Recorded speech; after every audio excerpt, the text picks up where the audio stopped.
Hello students. 10th class के board exam शुरू हो चुके हैं। साइंस सब्जेक्ट का एग्ज़ाम भी जल्दी आपका आने वाला है। इसलिए आपके लिए पिछले साल के बोर्ड एग्ज़ाम के क्वेश्चन पेपर का सॉल्यूशन मैं आपके लिए लेकर आया हूँ। मैं प्रदीप आजिया सर आज आपके साथ 20 प्रश्नों को हल करने वाला हूँ। आपके लिए बहुत ही आसान तरीके से 20 ऑब्जेक्टिव टाइप जो क्वेश्चन आते हैं, एमसीक्यू क्वेश्चन आते हैं, उनका सॉल्यूशन लेकर आया हूँ। आपको क्वेश्चन पेपर का डिज़ाइन किस प्रकार से आएगा उसके बारे में भी मैं आपको बताऊंगा। तो स्टार्ट करते हैं। आपके पास क्वेश्चन पेपर कुछ इस तरीके से आएगा, जिसमें यहाँ आपको अपने रोल नंबर डालने हैं और ये प्रश्न पत्र कोड जो है, क्वेश्चन पेपर कोड, ये आपको कहाँ लिखना है। आपकी जो आंसर सीट आएगी उस पर आपको ये लिखना होगा, जो प्रश्न पत्र जो कोड है, ठीक है। और ये सेट नंबर है आपका, सेट 3। तो इस प्रकार से आप इसको ध्यान से देख लें और ये जो दिशा निर्देश दिए गए हैं आपको, वो भी आप ध्यान दे लें। यहाँ कृपया जांच कर लें कि इस प्रश्न पत्र में मुद्रित पृष्ठ कितने हैं। 31 पृष्ठ जो है इसमें है। प्रश्न पत्र में दाहिने हाथ की ओर दिए गए प्रश्न पत्र कोड को परीक्षार्थी उत्तर पुस्तिका के मुख्य पृष्ठ पर जरूर लिखें। कृपया जांच कर लें कि इस प्रश्न पत्र में 39 प्रश्न है, 39 प्रश्न है। कृपया प्रश्न का उत्तर लिखना शुरू करने से पहले उत्तर पुस्तिका में प्रश्न का क्रमांक अवश्य लिखें, ठीक है। प्रश्न का क्रमांक, क्वेश्चन नंबर जरूर आपको लिखना है। इस प्रश्न पत्र को पढ़ने के लिए 15 मिनट का समय दिया गया है। प्रश्न पत्र का वितरण कितने बजे हो जाएगा? 10:15 बजे हो जाएगा। 10:15 पर 10:15 से 10:30 तक परीक्षार्थी केवल प्रश्न पत्र को पढ़ेंगे और इस अवधि के दौरान वे उत्तर पुस्तिका पर कोई उत्तर नहीं लिखेंगे। इस 15 मिनट के दौरान आपको आंसर शीट में कुछ भी नहीं लिखना, केवल ऊपर की जो फॉर्मेलिटी है वो ये आपको पूरी करनी है। बाकी किसी क्वेश्चन का आंसर आपको नहीं लिखना 10:30 से पहले। ये साइंस का आपका पेपर 3 घंटे का होगा, ठीक है। 80 अंकों का होगा। यहाँ पर कुछ और निर्देश दिए गए हैं आपके लिए। क्या निर्देश हैं? इस प्रश्न पत्र में 39 प्रश्न हैं, सभी प्रश्न अनिवार्य हैं। 5 खंडों में विभाजित किया गया है। क ख ग घ ड़, ठीक है। क भाग में 1 से 20 तक बहुविकल्पीय प्रश्न है, 1-1 अंक के होंगे। खंड ख में 21 से 26 तक अति लघु उत्तरीय प्रकार के 2-2 अंकों के प्रश्न होंगे, ठीक है, जिनकी उत्तर सीमा कितनी है? 30 से 50 शब्द में आप इनका आंसर दे सकते हो। फिर खंड ग जो है उसमें 27 से 33 तक 3-3 अंकों के इसमें प्रश्न हैं और इन प्रश्नों का आप जवाब 50 से 80 शब्दों में दे सकते हो। फिर घ जो आपका खंड है उसमें 34, 35, 36 3 प्रश्न होंगे इसमें, और 3 प्रश्न 5-5 अंकों के होंगे। तो इनका जवाब आप जो है 80 से 120 शब्दों के बीच में देना है आपको।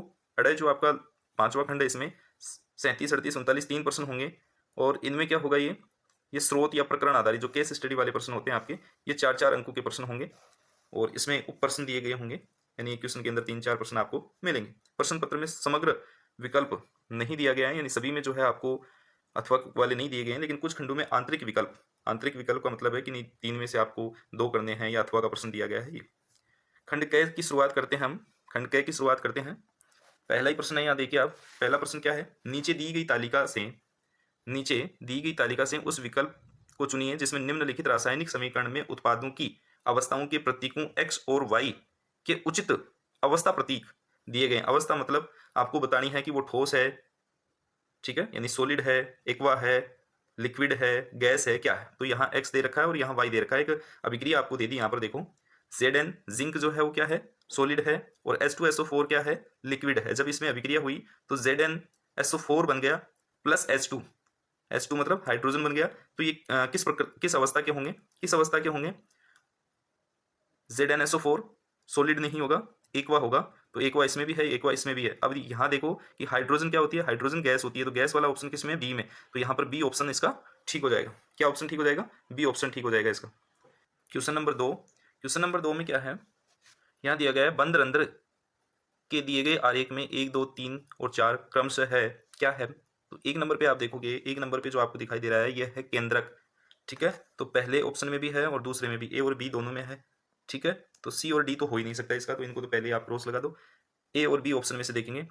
सेकंड नंबर पे क्या है? सेकंड नंबर पे जो ये डॉट डॉट जो दे रखे हैं ये होते हैं हरित लवक। तो हरित लवक इसमें भी है और इसमें भी है, ए ऑप्शन में भी है, बी में भी है। फिर थर्ड नंबर पे देख रहे हो आप, ये व्हाइट वाला जो पार्ट होता है ये होती है रिक्तिका। रिक्तिका होती है तो ये किस में है? ए ऑप्शन में नहीं है, ये बी में है, ठीक है। बी में है, इसका मतलब ये बी ऑप्शन आपका ठीक हो जाएगा। और फोर्थ नंबर पे जो है आपका वो क्या आती है? द्वार कोशिकाएं आती है। तो यहाँ पर आपका बी ऑप्शन ठीक हो जाएगा। कौन सा ऑप्शन ठीक हो जाएगा? बी ऑप्शन ठीक हो जाएगा। आगे चलते हैं नेक्स्ट क्वेश्चन पर। Question number 3। क्वेश्चन नंबर 3 है, नीचे दी गई रासायनिक समीकरणों में 1 और 2 पर विचार आपको करना है। क्या विचार करना है? पहला है Mg+2HCl अभिक्रिया MgCl2 + H2, ठीक है। दूसरे में क्या दे रखा है, NaOH + HCl अभिक्रिया NaCl + H2O। इन समीकरणों से संबंधित सही कथन आपको ज्ञात करना है। सही कथन इनमें से कौन सा है? तो पहला क्या दे रखा है, ए ऑप्शन में दे रखा है, पहला विस्थापन अभिक्रिया है और दूसरा वियोजन अभिक्रिया है, ठीक है। नहीं, ये ऑप्शन नहीं होगा। उसके बाद में दे रखा है पहली जो है वो विस्थापन अभिक्रिया है और दूसरी द्विविस्थापन अभिक्रिया है। ये बात बिल्कुल सही है इनकी, ठीक है। आगे भी देख लेते हैं। 1 और 2 दोनों विस्थापन अभिक्रियाएं हैं, नहीं। 1 और 2 दोनों द्विविस्थापन अभिक्रियाएं हैं, नहीं, ठीक है। तो इसमें बी ऑप्शन ठीक होता है। कैसे होता है, यहाँ पर जो Na है वो पॉजिटिव है, H है वो पॉजिटिव है, ठीक है। तो जो OH है और Cl जो है, ठीक है, ये क्या होते हैं, ये ऋणात्मक होते हैं और ये इनको क्या कर रहे हैं, विस्थापित कर रहे हैं। तो ये द्विविस्थापन, यहाँ आयनों का आदान प्रदान हो रहा है। यहाँ क्या हो रहा है, आयनों का आदान प्रदान हो रहा है। अगर आयनों का आदान प्रदान होता है तो वो क्या है, द्विविस्थापन अभिक्रिया है। इसलिए पहला जो है वो तो क्या है, विस्थापन अभिक्रिया है। इसमें क्या हो रहा है, विस्थापन अभिक्रिया में जो H के साथ देखो आप Cl जुड़ा हुआ था वो कहाँ चला जाता है, Mg के साथ चला जाता है और हाइड्रोजन यहाँ से अलग हो जाता है, यानी विस्थापित हो जाता है। तो ये तो विस्थापन अभिक्रिया होगी और ये द्विविस्थापन अभिक्रिया होगी। चलते हैं क्वेश्चन नंबर 4 पर। क्या है, 4 विलीनों ABCD के pH इस प्रकार हैं। pH मान दे रखे हैं यहाँ पर। विलियन ए का pH है 2.0, बी का है 7.0, सी का है 8.0 और डी का है 12.0, ठीक है। 4 विलियन दे रखे हैं, इनको चारों के आपको क्या दे दिए गए, pH मान दे दिए गए। अब क्या पूछ रहा है इसमें, कौन सा या कौन से विलियन जिंक के साथ हाइड्रोजन गैस निकालेगा या निकालेंगे, ठीक है। जिंक के साथ मिलने पर हाइड्रोजन गैस, तो जिंक के साथ जब अम्ल मिलाते हैं हम, ठीक है, या क्षारक, कोई सा भी आप जब जिंक के साथ अभिक्रिया करेगा, अम्ल या क्षारक, तो वो क्या करता है, हाइड्रोजन गैस का निष्कासन करता है। तो इसमें जो ए है वो भी करेगा और जो डी है वो भी करेगा। तो आपका केवल ए नहीं होगा, केवल डी नहीं होगा, ए और डी वाला सी ऑप्शन आपका इसमें सही हो जाएगा। कौन सा ऑप्शन, सी ऑप्शन ठीक हो जाएगा आपका। जब अम्ल और क्षारक किसी के भी साथ में जिंक जो है वो अभिक्रिया करता है तो हाइड्रोजन गैस का निष्कासन होता है, ये आपको ध्यान रखना है। चलते हैं 5th क्वेश्चन की ओर। 5वां प्रश्न है अपना, सीधी रेखा में चलना और साइकिल चलाना ऐसे क्रियाकलाप हैं जो मस्तिष्क के किसी भाग के कारण संभव हैं। नीचे दी गई तालिका से उस भाग की स्थिति और नाम को चुनना है आपको। तो ये किस भाग का काम है, अनुमस्तिष्क का काम होता है ये, ठीक है ना। सीधी रेखा में चलना और साइकिल चलाना जो है वो किसका काम है, अनुमस्तिष्क का। और अनुमस्तिष्क किसका पार्ट है भाई, ये है पश्च मस्तिष्क का, ठीक है। तो ऑप्शन आपका सी ठीक हो जाएगा इसमें, सी ऑप्शन। छठे प्रश्न पे चलते हैं। प्रश्न नंबर 6, सामान्यतः धातु के ऑक्साइड अम्लों से अभिक्रिया करते हैं। क्योंकि धातु के ऑक्साइड जो होते हैं वो ज्यादातर किस प्रकृति के होते हैं, क्षार की प्रकृति के होते हैं, इसलिए वो क्या करते हैं, अम्लों से अभिक्रिया करते हैं। लेकिन कुछ धातुओं के ऑक्साइड क्षारकों से भी अभिक्रिया करते हैं। इस प्रकार के धात्विक ऑक्साइड कौन से हैं? तो ये आपके तीसरे चैप्टर में बहुत अच्छे से दे रखा है कि जो उभयधर्मी ऑक्साइड होते हैं, जो दोनों से अभिक्रिया कर लेते हैं, ठीक है ना, किससे, अम्ल से भी और क्षारक से भी, दोनों से अभिक्रिया कर लेते हैं उभयधर्मी ऑक्साइड। वो कौन कौन से आपके, वो एक तो आपका है एल्यूमिनियम ऑक्साइड और एक है कौन सा, जिंक ऑक्साइड। तो दूसरा भी है इसमें और तीसरा भी है। दूसरा और तीसरा जो है वहां आप देख लें, इसमें नहीं है, इसमें है, ठीक है। तो बी ऑप्शन आपका यहाँ पर सही हो जाएगा। बी ऑप्शन आपका छठे प्रश्न का सही हो जाएगा। 7वें प्रश्न को देखते हैं। टॉर्च लाइटों 7वां प्रश्न, टॉर्च लाइटों और वाहनों की हेडलाइटों में बल्ब लगा होता है। बल्ब कहाँ लगा होता है, कैसे लगा होता है, ये बात पूछा जा रहा है इसमें प्रश्न में। ए में है परावर्तक के ध्रुव और फोकस के बीच में, बी है परावर्तक के फोकस के बहुत निकट, सी है परावर्तक के फोकस और वक्रता त्रिज्या के बीच में और डी है परावर्तक के वक्रता केंद्र पर। तो देखो इसमें क्या होता है कि जो टॉर्च होती है या वाहनों की हेडलाइट होती है, इसमें जो बल्ब लगा होता है ना, वो लगा होता है परावर्तक के जो फोकस है, फोकस बिंदु, उसके बहुत निकट लगा होता है, उसके बहुत नजदीक लगा होता है। क्योंकि जब फोकस से कोई भी बिंब रखा हुआ होता है फोकस पे, तो वो परावर्तित होकर प्रकाश की किरणें जो जाती हैं वो समांतर जाती हैं, अनंत तक जाती हैं, दूर तक जाती हैं। इससे हम दूरी तक आसानी से देख पाते हैं। तो इसमें बी ऑप्शन आपका सही हो जाएगा। बी ऑप्शन आपका सही हो जाएगा, परावर्तक के फोकस के बहुत निकट। ध्यान रखना आपको इस चीज का। 8वें प्रश्न पे चलते हैं। सार्वत्रिक सूचक पत्र पर अमोनियम क्लोराइड के जलीय विलयन की बूंदें डाली गई। पत्र गुलाबी हो गया। नीचे दी गई तालिका का अध्ययन कीजिए और सही विकल्प का आपको चयन करना है। सही विकल्प का आपको चयन करना है। सही विकल्प क्या होगा इसमें, सही विकल्प आपका होगा, देखते हैं कौन सा है। प्रकृति अम्लीय, दुर्बल अम्ल और प्रबल क्षारक होता है जब, तब तो क्या होती है, प्रकृति कैसी हो जानी चाहिए थी या क्षार की हो जानी चाहिए थी, तो ये तो नहीं है। फिर है क्षार की प्रकृति, दुर्बल अम्ल और प्रबल क्षारक, और पीएच का मान 7 से अधिक। फिर आता है अम्लीय, प्रबल अम्ल और दुर्बल क्षारक 7 से कम।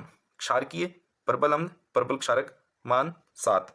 तो इसमें क्या होता है, जो अमोनियम क्लोराइड होता है, ठीक है ना, इसमें दुर्बल क्षारक होता है, ठीक है ना, और प्रबल अम्ल होता है। प्रबल अम्ल और दुर्बल क्षारक, और पीएच मान कितना हो जाएगा, 7 से कम हो जाएगा। तो ऐसी स्थिति कहाँ पर है आपके, सी ऑप्शन में है। तो सी ऑप्शन इसका आपका ठीक हो जाएगा।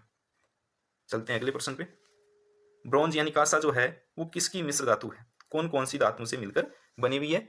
तो कॉपर और टीन, इसमें ज़्यादा सोचने विचारने की जरूरत है ही नहीं। इसमें कॉपर लगभग 88% होता है, लगभग 88%, और 12% आपका टीन होता है, 12% टीन होता है, ठीक है। तो कॉपर और टीन, इसमें ऑप्शन आपका सही हो जाएगा डी। 10वां प्रश्न है, कॉलम 1 और 2 में दी गई मदों के सही मिलान वाले विकल्प को छांटना है। देखो बहुत ही काम का प्रश्न है। अगर इसमें आपको 1 से 2 बातें ध्यान है, कॉलम ए और कॉलम बी, या कॉलम 1 और 2 जो हैं, इनमें से देख लीजिए आप। क्या है, ए में है भौतिक पर्यावरण, पराबैंगनी विकिरणों का उद्भासन, क्लोरोफ्लोरोकार्बन यौगिक और अपमार्जक। अब यहाँ आप देखो, ओजोन परत क्षय, ओजोन परत का क्षय जो है वो कब होता है, किसके द्वारा होता है, क्लोरोफ्लोरोकार्बन के द्वारा। तो सी का क्या होना चाहिए, 1, ठीक है। तो सी में देखो, ये सी जो है, इसमें 1 कहाँ दिखाई दे रहा है आपको, 1 दिखाई दे रहा है आपको कौन से में, बी ऑप्शन में। तो और कुछ देखने की आपको जरूरत ही नहीं है, यहाँ बी ऑप्शन आपका सही हो जाता है, क्योंकि क्लोरोफ्लोरोकार्बन यौगिक जो है वो ओजोन परत का क्षय करते हैं। फिर भी हम क्या करते हैं, यहाँ पर और ऑप्शन भी देखेंगे हम। तो सी का तो आपका क्या हो गया, 1 हो गया, ठीक है। आप देखिए इसके बाद में जीवाणु और कवक, अजैव घटक और चर्म कैंसर। चर्म कैंसर कब होता है, यानी त्वचा कैंसर किसके द्वारा होता है, पराबैंगनी किरणों के द्वारा होता है। तो बी का क्या होना चाहिए, 4 होना चाहिए। बी का 4 देखो, इसमें भी है, इसमें भी है, लेकिन इसमें 1 नहीं था, 1 यहाँ था। तो अपना बी ऑप्शन सही होता जा रहा है। उसके बाद में देखो क्या है, भौतिक पर्यावरण। भौतिक पर्यावरण कौन सा होता है, जो फिजिकली आपको दिखाई दे रहा है, जिसमें आपके पहाड़ आ गए, ठीक है, मिट्टी आ गई, ये सारी जो चीजें हैं, ये हैं आपके अजैव घटक। ये कौन से हैं, अजैव घटक हैं। और अपमार्जक जो बच गया, अपमार्जक, ये है जीवाणु और कवक। तो इसमें बी ऑप्शन आपका सही हो जाएगा। अगर आपको इसमें 1 भी पता था, सी भी पता था आपका, सी का कि क्लोरोफ्लोरोकार्बन यौगिक जो है वो ओजोन परत का क्षय करते हैं, तो ये आपका ऑप्शन सही हो जाता। तो इसको ध्यान से करना है, बहुत ही काम का प्रश्न है। डबल रोटी के 11वां प्रश्न है, डबल रोटी के गीले टुकड़े पर विकसित राइजोपस में विकसित धागेनुमा संरचना होती है। यह आपके जनन वाले चैप्टर से लिया गया है, जंतु में जनन। और इसमें अलैंगिक जनन में आपको बीजाणु समासन, छोटा सा अलैंगिक जनन में लास्ट टॉपिक दे रखा है बीजाणु समासन, और उसमें सीधी सीधी लाइन दे रखी है कि गीले टुकड़े पर विकसित राइजोपस में विकसित धागेनुमा संरचनाएं कवक जाल होती हैं, कवक जाल होती हैं। लाइन दी गई है, प्रॉपर लाइन दी गई है, तो बहुत ध्यान से आपको पढ़ना है, कवक जाल होता है, डी ऑप्शन है इसमें। आगे चलते हैं 12वें प्रश्न पर। 12वां प्रश्न है, निम्नलिखित में से किसकी क्रिया से अभिनेत्र लेंस की फोकस दूरी में परिवर्तन होता है? तो पक्षमाभी पेशियां जब सिकुड़ती हैं, फैलती हैं, ठीक है, तो उसके द्वारा जो है वो अभिनेत्र लेंस की फोकस दूरी में परिवर्तन आता है। तो इसमें पक्षमाभी पेशियां जो हैं वो आपका सही आंसर हो जाएगा, बी ऑप्शन। अभिनेत्र लेंस की फोकस दूरी में परिवर्तन किसके द्वारा होता है, पक्षमाभी पेशियों के द्वारा। 13वां प्रश्न है, किसी सीधी लंबी धारावाही परिनालिका के भीतर चुंबकीय क्षेत्र। परिनालिका आपको बताया गया था, परिनालिका जो है ये परिनालिका है, आपको सबको पता है, आपने पढ़ रखा है। इसके भीतर जो है वो चुंबकीय क्षेत्र किस प्रकार होता है, तो इसके भीतर चुंबकीय क्षेत्र शून्य होता है, नहीं। परिनालिका के सिरे की ओर जाने पर घट जाता है, परिनालिका के सिरे की ओर जाने पर बढ़ जाता है, प्रत्येक बिंदु पर समान होता है, प्रत्येक बिंदु पर समान होता है।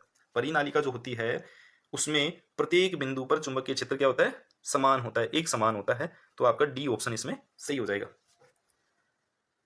बहुत ही इंपॉर्टेंट प्रश्न है, ये बार बार पूछा जाता है। 14 पे क्वेश्चन नंबर है, ये अब की बार भी आया था, ये प्रश्न अभी भी प्री बोर्ड के एग्जाम में आया था। नीचे दर्शाए गए कांच के प्रिज्म द्वारा श्वेत प्रकाश के विक्षेपण के आरेख में वर्ण पी और क्यू क्रम से है। पहले पी बताना आपको, ये पहले बताना है, और क्यू बाद में बताना आपको, ठीक है, ये ध्यान रखना है। तो आप देखो, विबग्योर आपको याद होगा, विबग्योर आपको बताया था, कलर जो है वो 7 रंग जो हैं वो विबग्योर आपके बुक में दिया गया है, एक वर्ड दिया गया है, उसको आपको याद रखना है। और आपको ये भी याद रखना है कि लाल रंग जो होता है वो सबसे कम विक्षेपित होता है, सबसे कम मुड़ता है, ठीक है। लाल रंग जो होता है वो सबसे कम मुड़ता है, इसलिए यहाँ पर देखो आप, सबसे कम मुड़ा हुआ है लाल रंग, ये कम मुड़ा हुआ है, और सबसे ज्यादा मुड़ता है वो मुड़ता है बैंगनी। तो बैंगनी 1 नंबर पे बैंगनी आना चाहिए, फिर लाल आना चाहिए। तो बैंगनी और लाल जो है वो किस ऑप्शन में है, बी ऑप्शन में। आप क्या करोगे, यहाँ लाल और बैंगनी देख के ये ऑप्शन ठीक कर दोगे, लेकिन आपको बहुत ध्यान से इस प्रश्न को पढ़ना है, बार बार ये प्रश्न पूछा जाता है, प्री बोर्ड के एग्जाम में भी ये प्रश्न आया था, तो गलती नहीं करनी है यहाँ पर। सबसे कम विक्षेपित होता है लाल रंग, इसीलिए जो भी खतरे के निशान होते हैं वो लाल रंग के बनाए जाते हैं ताकि वो दूर से या कोहरे वगैरह में भी आसानी से दिखाई दे सके। 15वें प्रश्न पे चलते हैं। 15वां प्रश्न देखिए, आनुवंशिकता वाले चैप्टर से मेंडल के योगदान से लिया गया है। बहुत ही अच्छा प्रश्न है।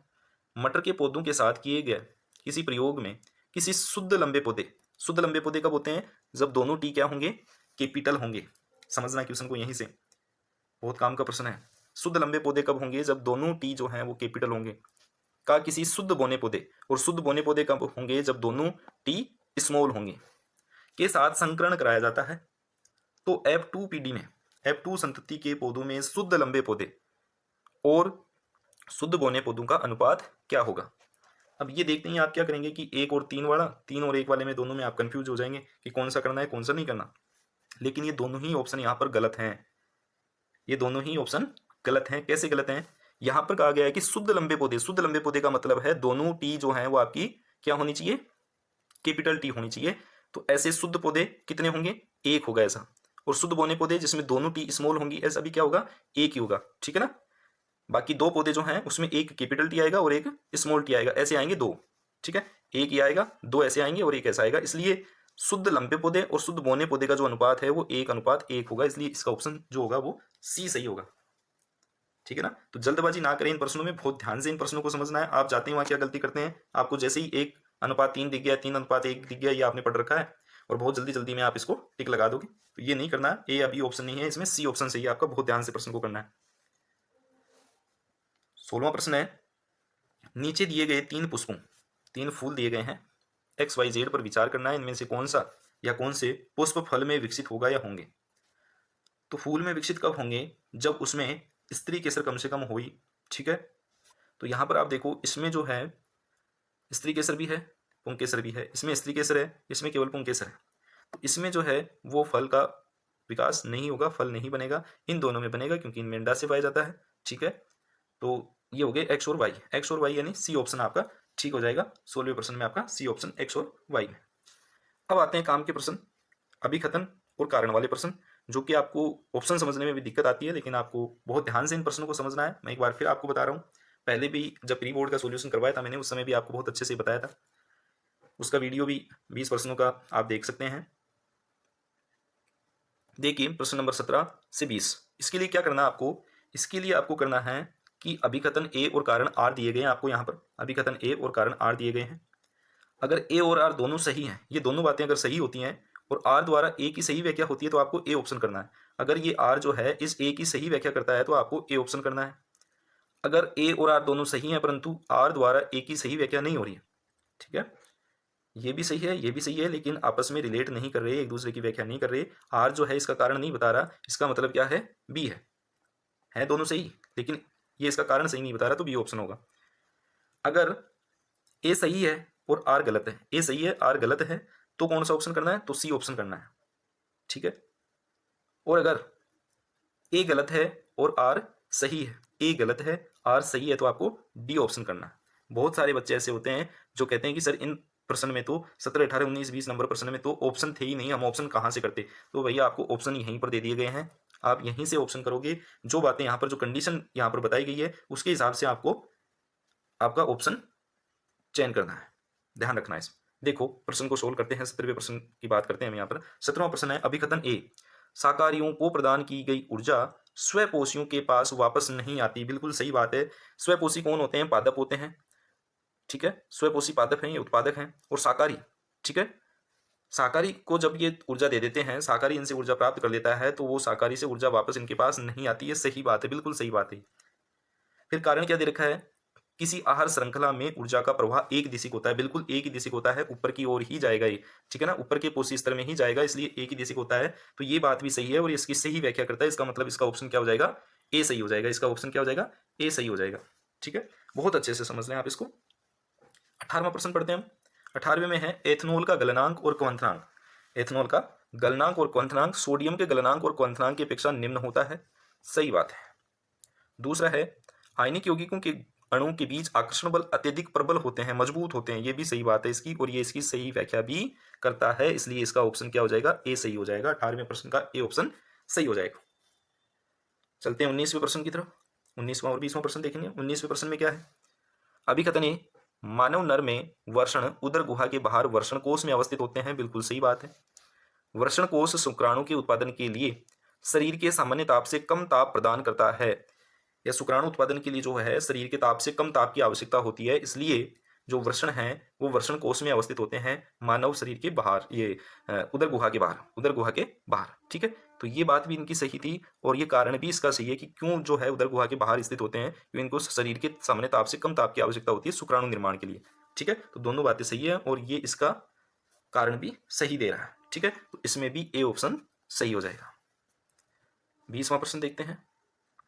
अभिकथन ए, यह सुझाव दिया जाता है कि किसी अम्ल को तनुकृत करते समय विलयन को लगातार विलोडित करते हुए जल को अम्ल में मिलाना चाहिए, अम्ल को जल में नहीं डालना चाहिए। ये गलत बात है। जल को अम्ल में नहीं, अम्ल को जल में मिलाया जाता है।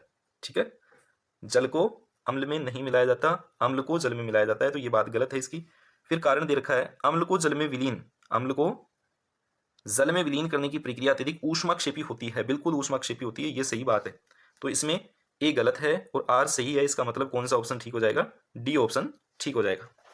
तो मैंने 2023 का आपको क्वेश्चन पेपर करवाया है ये। इसके आगे के प्रश्न भी हम बात करेंगे। 20 प्रश्न मैंने आपको करवा दिए हैं यहाँ पर। 2023 का ये पेपर है। 1-2 सैंपल पेपर और मैं आपको इसमें करवाऊंगा। तो कम से कम मेरा उद्देश्य ये है कि आप सभी बच्चों का 20% का जो स्टार्टिंग वाला पार्ट है, खंड क है, ये लगभग आपका सही होना चाहिए। 20 में से कम आप 15 से बाहर इसमें सही करें, 16, 17, 18% इसमें सही कर जाएं। इसलिए बार बार मैं प्रयास करता हूं कि 20% आपको जो स्टार्टिंग के हैं इनके कई सेट में आपसे सॉल्यूशन करवा दूंगा आपको। तो आप इनको बहुत अच्छे से ध्यान से देखेंगे, समझेंगे और बहुत अच्छा पेपर करके आएंगे। वीडियो अच्छा लगा है तो इसको लाइक करें, फ्रेंड्स को शेयर करें और चैनल को सब्सक्राइब जरूर कर दें। ऐसी वीडियो मैं आपके लिए लगातार लेके आता रहूँगा। एग्जाम के लिए बेस्ट ऑफ लक।